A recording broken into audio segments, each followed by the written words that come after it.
Diarra kipa. Umechelewa kulijua.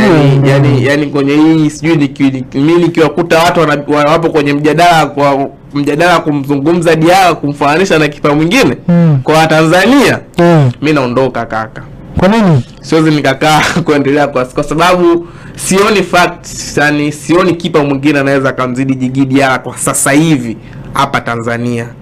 Yani Djigui Diarra ameprove vya kutosha. Djigui Diarra ni kipa wa mechi kubwa. Kama ukilifuatilia vizuri utaona. Na vitu vingi sana Djigui Diarra anawazidi makipa wengine wa hapa Tanzania. Miongoni mwa vitu ambavyo Djigui anawazidi, kwanza ni footwork ya Djigui Diarra, lakini pia arrangement ambayo anafanya na defensive line yake.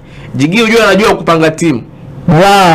Diarra anajua kupanga timu, lakini pia ni finisher mzuri sana Djigui Diarra. Finisher mzuri nikimaanisha kwamba sio mshambuliaji kwenye kufunga. Djigui Diarra kipindi ambapo anashambuliwa kwenye lango lake atahakikisha lazima shambulizi. Umeona? Djigui Diarra anaweza akasave mara 3 mara 4 kwa shambulizi hilo moja.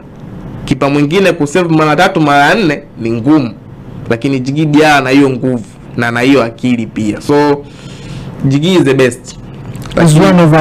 One of the best goalkeeper Djigui Diarra. Mzaliwa wa Mali, one of the best goalkeeper. Anafanya poa sana na